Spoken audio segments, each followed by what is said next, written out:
கங்கா நகரில் வெவ்வேறு மதத்தினருக்கு இடையே ஏற்பட்ட கலவரத்தை அடக்க போலீசார் துப்பாக்கி சூட்டியதில் 2 பேர் கொல்லப்பட்டார்கள். நடந்த சம்பவத்தை நேரில் பார்த்த நீ வர்றதுக்கு லேட் ஆனதும் நான் டென்ஷன் ஆயிட்டேன். ரோடு வழியா ஒரு வண்டியும் விடல. ஆம்புலன்ஸ்ல வந்ததுனால தப்பிச்சோம். நீங்க சொன்ன வேலையை பக்குவமா முடிச்சிட்டேன். தெரியும். ஷாகிர் அடிபட்டுட்டான். அவனை போலீஸ் பிடிச்சிட்டு போயிடுச்சு. அவனை நான் கவனிச்சுக்கிறேன். நீ போலாம். Be careful. பொதுமக்கள் கூட்டமாக கூடுவதோ தெருவில் ஒன்றாக சேர்ந்து நடப்பதோ கூடாது. இந்த ஏரியாவில் 144 தடை உத்தரவு பிறப்பிக்கப்பட்டுள்ளது. தடை உத்தரவை மீறி வெளியில் வருபவர்கள் தண்டிக்கப்படுவார்கள். கொள்ளையடித்த பொருட்களை திருப்பி கொடுப்பவர்களுக்கு தண்டனையில் இருந்து விலக்களிக்கப்படும். 24 மணி நேரத்திற்குள் அருகில் உள்ள காவல் நிலையத்திலோ அரசாங்க அலுவலகங்களிலோ கொள்ளையடித்த பொருட்களை ஒப்படைக்குமாறு போலீஸ் கமிஷனர் உத்தரவிட்டுள்ளார். சட்டத்தை மீறி நடப்பவர்கள் தண்டிக்கப்படுவார்கள். கொள்ளையடித்த பொருட்களை திருப்பி கொடுப்பவர்களுக்கு தண்டனையில் இருந்து விலக்களிக்கப்படும். பொதுமக்கள் கூட்டமாக கூடுவதோ தெருவில் ஒன்றாக சேர்ந்து நடப்பதோ கூடாது. சட்டத்தை மீறி நடப்பவர்கள் தண்டிக்கப்படுவார்கள்.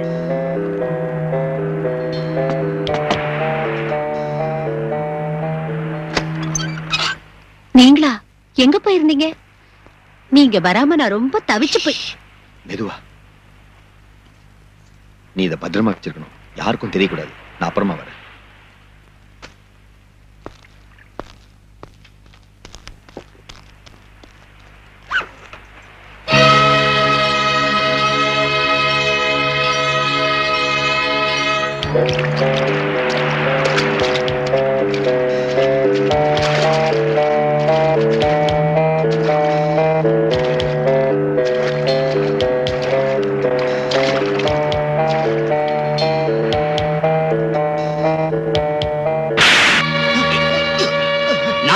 கடை அடிச்சு உங்ககிட்ட சொல்லி இருந்தேன்ல. அப்படி இருந்த கடையை கொள்ளையடிக்க விட்டுட்டியேடா? இல்லைங்க முதலாளி, வெளியே வச்சிருந்த 3 பாட்டில்களை தான் அவங்க தூக்கிட்டு போனாங்க. கொள்ளையடிக்க வந்தவங்களை அடிச்சு துரத்திட்டோம். சீக்கிரமா இந்த பாட்டில்களை எல்லாம் ஸ்டோர் ரூம் கொண்டு போங்க. சரிங்க சார். வணக்கம் சார். வணக்கம். மறுபடியும் ஒரு கலவரம் ஏற்படாம தடுக்க அரசாங்கம் முன்னேற்பாடா ஏதாவது பண்ணிருக்கா? கூடுதல் போலீஸ் போர்ஸை வரவழைச்சிருக்கோம். இப்ப நிலைமை கட்டுக்கடங்கியே தான் இருக்கு. இந்த கலவரத்துக்கு பொறுப்பேற்று உங்க மந்திரி சபை ராஜினாமா செய்யுமா? உங்களை திருத்தவே முடியாது. நடந்த கலவரத்துல இறந்தவங்களுக்கும் அவங்க குடும்பத்தை சேர்ந்தவங்களுக்கும் நீங்க நஷ்டஈடு கொடுப்பீங்களா? நிச்சயம் கொடுப்போம். பொதுமக்கள் மேல போலீஸ் துப்பாக்கி சூடு நடத்துனதை பத்தி விசாரிப்பீங்களா? விசாரிப்போம். சட்டப்படி விசாரிப்பீங்களா? போலீஸோட அத்துமீறுதலை பத்தி? போதும் நிறுத்தியா. முதல்ல நான் விசாரிச்சு தெரிஞ்சுக்கிறேன் யாரு மீறினாங்கன்னு. தள்ளியா எல்லாரும் அங்கேயே நிறுத்துங்க.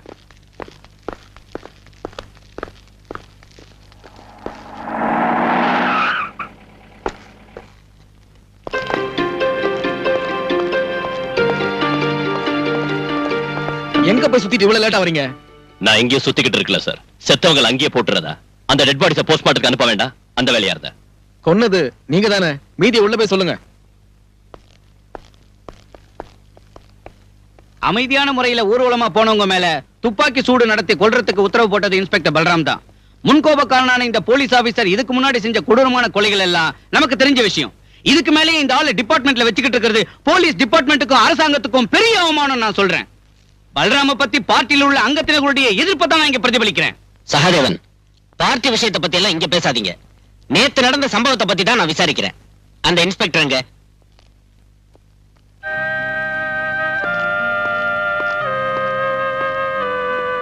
போ.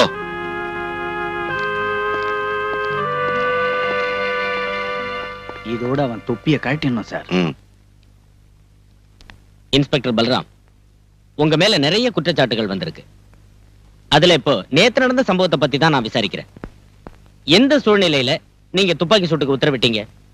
தற்காப்புக்காக சுட்டோன்னு போலீஸோட அத்துமீறலை நியாயப்படுத்த வேண்டாம். இல்லைங்க சார். போலீஸ்காரங்களை உயிரும் உடலும் இல்லாத விலை குறைஞ்ச சாதாரண ஜடப்பொருள் நினைக்கிறவங்க அந்த நியாயத்தை ஒத்துக்க மாட்டாங்கன்னு தெரியும். மிஸ்டர், கேட்டதுக்கு பதில் சொன்ன போதும். அதைத்தான் சார் சொல்ல வரேன். கொள்ளையும் கொலையும் தீவைப்பும் நடத்தின ஒரு கிரிமினல் குற்றவாளி சத்தா கேள்வி கேட்க அதிகாரிங்க இருக்காங்க, அனுதாப குற்றம் போட அரசியல்வாதிங்க இருக்காங்க. ஆனா அந்த சமூக துரோகிங்க ஒரு போலீஸ் ஆபீசரை பெட்ரோல் ஊத்தி தீ வச்சு கொன்னாலும் தலைய வெட்டினாலும் கேட்கறதுக்கு நாதி இல்ல. அவங்க குடும்பத்துக்கு நஷ்டஈடு வாங்கி கொடுக்க ஒருத்தருக்கு யோகியதையும் இல்ல. Stop it. Come to the point. என்ன அங்க நடந்தது? ஷூட்டிங் ஆர்டர் போட உங்களுக்கு யார் அதிகாரம் தந்தது? சார், கல்லு கடப்பார கைவெடி குண்டோட ஒரு கூட்டம் வந்து போலீஸை தாக்குறப்ப வெறும் லட்டியை வச்சு அவங்களை தடுத்து நிறுத்த முடியாம போச்சு. அந்த சமயத்துல மேலதிகாரிகளை கான்டாக்ட் பண்ண அனுமதி கேட்டேன். ஜில்லா கலெக்டர்ல இருந்து டிஏஜி வரைக்கும் கேட்டேன். ஆனா யார்கிட்ட இருந்து ஒரு பதிலும் கிடைக்கல. மேலதிகாரிங்க மேல நீங்க இன்னைக்கு பழி சுமத்தி தப்பிக்கலாம்னு பாக்காதீங்க. உங்களுக்கு எதிராக நடவடிக்கை எடுக்காம இருக்கிறதுக்கு காரணம் உங்களால சொல்ல முடியுமா?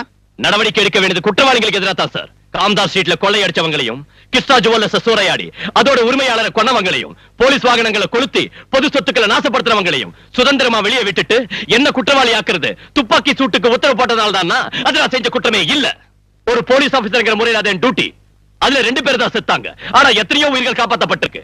இப்ப லட்சக்கணக்கான ரூபாய் தான் நஷ்டமா இருக்கு. ஆனா கோடிக்கணக்கான ரூபாய் நஷ்டமாகாம தடுத்திருக்கு. இதுக்கு ஆதாரம் அந்த கிருஷ்ணமூர்த்தியோட பணம் தான். இப்பவும் கட்டுக்கடங்காத நிலைமை தான் அங்க இருக்கு. கலவரத்துல மண்டை உடைஞ்சு எலும்பு முறிஞ்சு ஆஸ்பத்திரியில இருக்கிறாங்க போலீஸ்காரங்க உட்பட நூத்துக்கணக்கான நிரபராதிங்க. அவங்கள சந்திச்சு ஆதாரமும் வாக்குமூலமும் வாங்காம ஒருத்தரை தண்டிச்சு சமூக துரோகிகளை கரை சேர்க்கத்தான் இந்த விசாரணை கமிஷன் சொன்னா. அவரை விட்டுட்டோம். I'm sorry sir. கடவுளை திருப்திப்படுத்துறதுக்காக நரபலி கொடுக்கறவங்க வாழற நாடு இது. கடத்தல்காரனை திருப்திப்படுத்துறதுக்காக ஒரு பாவப்பட்ட போலீஸ்காரனை பலியாடாக்கணும் முடிவு செஞ்சீங்கன்னா it is up to you sir. I have nothing more to say.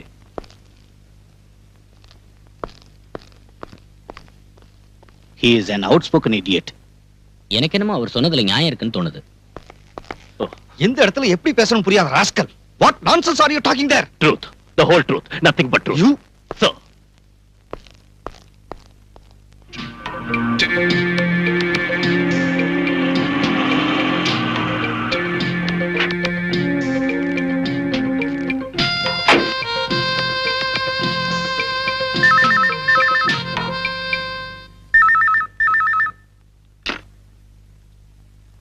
Hello? Yes, sir. Indra. Thank you. Oh, okay, sir.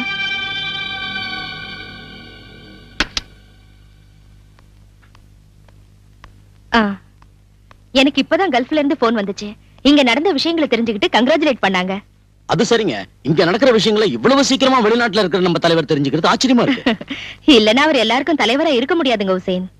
என்ன மத்தியானம் நடக்கிற சமாதான கமிட்டிக்கு கூப்பிட்டிருக்காரு நம்ம மினிஸ்டர். என்னையும் கூப்பிட்டிருக்காரு. அது இருக்கட்டும், உங்க டிரைவர் ஷாகிரோட விஷயம் என்னாச்சு? அவன் ஹாஸ்பிட்டல்ல இருக்கான். அழைச்சிட்டு வர ஆள் அனுப்பியிருக்கேன்.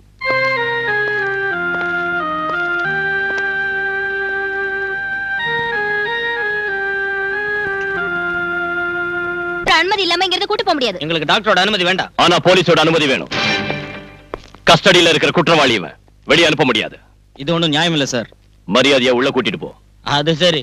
தடி எடுத்தவன்லாம் தண்டல்காரனானா?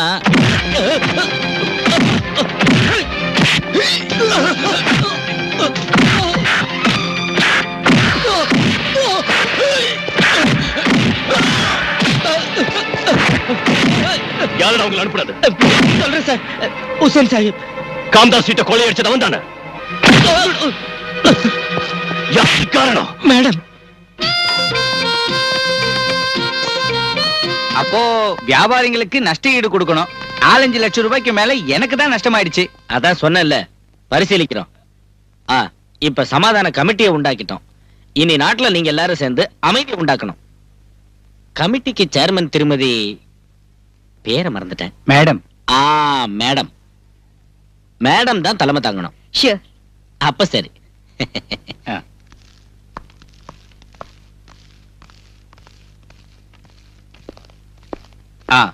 எங்களுக்கு தெரிஞ்சு அங்க ரகலை செஞ்சவங்களோட பேரெல்லாம் இதுல இருக்கு.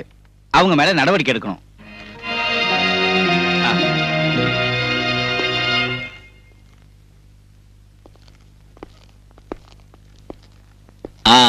கமிஷனர், கமிட்டிக்கு சேர்மன் ஒரு ஆளை தேர்ந்தெடுத்தோம்ல, மேடமோ வடவமோ யார் அந்த லேடி? இந்திரா சங்கர்.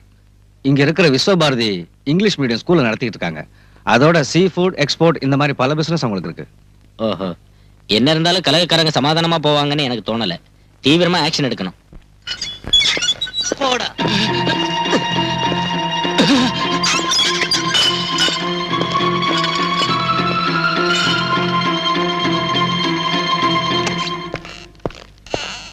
ஒரு சீனியர் ஆபீசர் ரூமுக்குள்ள இந்த மாதிரியா நுழையிறது?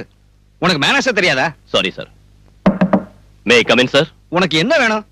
என்கிட்ட கேட்காம லாக்அப்ல இருந்த குற்றவாளிகளை ஏன் ரிலீஸ் பண்ணீங்க? அவங்கள ஹாஸ்பிடல்ல இருந்த ஒரு நோயாளி உட்பட பலவந்தமா தானே கைது செஞ்ச? கலவரம் பண்ணின குற்றவாளிங்க சார் அவங்க. குற்றத்தை ஒத்துக்கிட்டு அவங்க சொன்ன பல விஷயங்கள் இந்த ஃபைல்ல இருக்கு. இந்த கலவரத்துக்கு பின்னால மறைஞ்சிருக்கிற உத்தமர்கள் யாராருன்னு இதுல இருக்கு. அவங்களை கைது செய்யறதுக்கும் விசாரணை செய்யறதுக்கும் நீங்க பர்மிஷன் தரணும். நோ. லாக்அப்ல நீ அடிச்சு சொல்ல வச்ச விஷயங்களை கோர்ட்ல அவங்க இல்லைன்னு சொல்ல மாட்டாங்கன்னு எப்படி சொல்ல முடியும்? நீ குற்றவாளின்னு நினைக்கிற அவங்க சாதாரண ஆளுங்க இல்ல, அவங்க அரசியல் செல்வாக்குள்ள ஆளுங்க.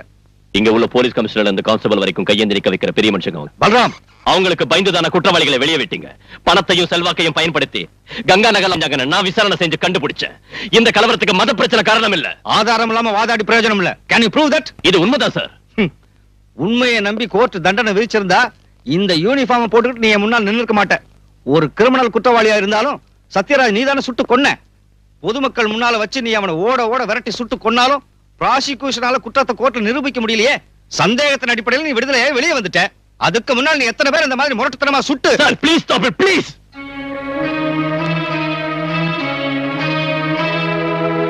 பாலு, கோர்ட்டை நம்ப வைக்கணும்னா எவிடன்ஸ் வேணும். I mean cemented proof. அரசியல்வாதிகளுக்கு எதிராக ஆக்ஷன் எடுக்கிறப்போ பார்த்து எடுக்கணும். You know, we are walking on a razor's edge. கவனமா இருக்கணும். அவசரப்பட்டா நாம தான் மாட்டிக்குவோம். இந்த பட்டியல்ல இருக்கிறவங்க விசாரி.